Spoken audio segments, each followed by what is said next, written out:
But look. Go ahead. LeBron broken hand don't matter. I feel him, but you gotta understand how he lost game one though. Like game one was such a demoralizing loss. Like yo, the whole time I was saying they gonna come out here and it's gonna be closer than what you think.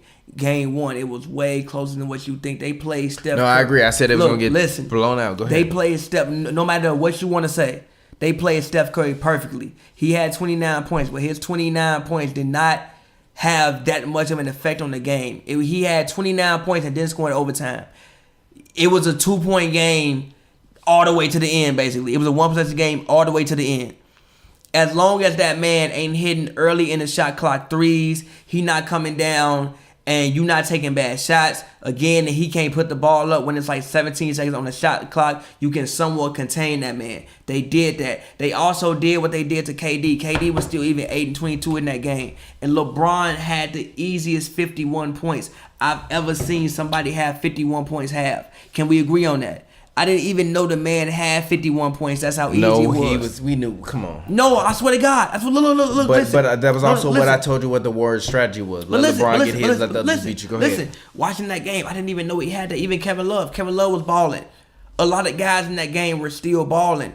The man J.R. Smith came down. First of all, I passed the ball to George Hill. He misses the free throw. That's one thing. All right, whatever. J.R. Smith, you get the rebound and you forget the score, and I'm calling a timeout. LeBron didn't know how many timeouts they had. I don't want to argue about this. Go ahead. Even if LeBron didn't know how many timeouts he had, he still, turned around and called a timeout. At the very worst, if he didn't know how many timeouts you had, you get the Chris Webber thing. Even he said like, "Yo, like I was worried. Like I went to the bench like, yo, did I commit a Chris Webber? Like, did we really have timeouts? Like maybe I didn't know. Did we really have timeouts? Whatever." He still called to the refs and signaled timeout with like 2 seconds left. It doesn't matter. It's a fact. He didn't know. Look, fine. He didn't know though, so you can't be mad at JR. JR lost him an opportunity. Wait. Listen, if J.R. Smith gets a rebound, why doesn't he call timeout?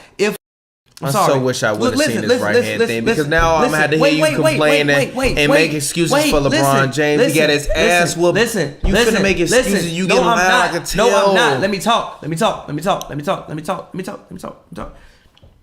The man, JR, he grabs a rebound. If nobody on the team knows that nobody has timeouts, okay, why didn't JR call the timeout? You could have easily still turned around and called a timeout. Why didn't you do that? When you bring the ball out, even if LeBron has no idea that there are any timeouts, the man still signals for timeout no matter what. Okay, boom. Game one happens. All right, whatever. You go to the bench.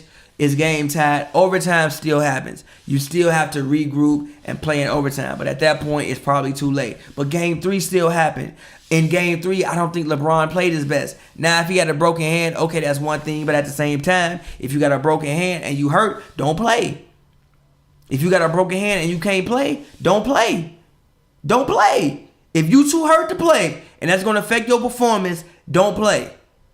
So I don't want to hear you had a broken hand. Like, look, you very male may have had a broken hand. It may have sincerely affected the way you played the game. But you stepped on the court. If you look, Klay Thompson had a sprained ankle. High ankle sprain. If they lose this injury in the NFL, go ahead. Listen, if they lose this series, I don't want to hear Klay Thompson had a high ankle sprain. You was on the court. Yeah. If you was that hurt, sit down. 2016, Klay, I don't want to hear you had the MCL. If you was that hurt, don't play. Mean Steph, but go ahead. Steph, if you was that hurt, don't play. I don't want to hear it. You was on the court. So you was on the court. I judge your performance by how you was on the court. You played. In game three, I felt the others. You can't waste the 18-point performance from Rodney Hood. If Rodney Hood, who plays the way he has played since February, comes out here and give you a 16, 18-point performance, you can't waste that. Yeah. And Kevin Love gives you 20. Throughout the first half, I felt that. Throughout the first 3 quarters, I felt the Cavs teammates carry LeBron. Sure, he had 13 assists. I think he had 11 assists, actually. But he had 8 in the first half, meaning your teammates were on fire and they knocked everything down. Yeah. If every game your teammates shot like that, you might have 20 assists. Inconsistent. That's what I told you about them. Now. So, no, but listen. They got you to the third quarter. They got you there. Regardless of what you want to say, they got you to the third quarter. In the fourth quarter, LeBron James, who I call the greatest player of all time. Now, look. Who is not the greatest player of all time. Wait. Let me talk. If you want to talk about legacy, 6 rings, I can't argue with that. But if I'm talking about looking on the basketball court, and if I'm going in a lab, and I want to make me a basketball player from scratch.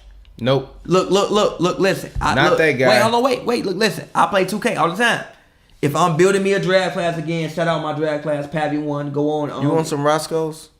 No. Okay. Go on 2K and download it. My draft class. If you want to get some, I'm fine, but not Roscoe's. I hate Roscoe's. I'm finna get Roscoe's. Jesus Christ, why you gotta get Roscoe's? Because it's free delivery, but go ahead. Anyway, yeah, Pappy One. If I'm making a draft class and I'm thinking about what I want to build in a player, who I want to be unstoppable. If you watched, if you played 2K and you played my GM mode, Jackson Baldwin is pretty much LeBron James, like even +4. Jackson Baldwin in my DM mode, my GM mode.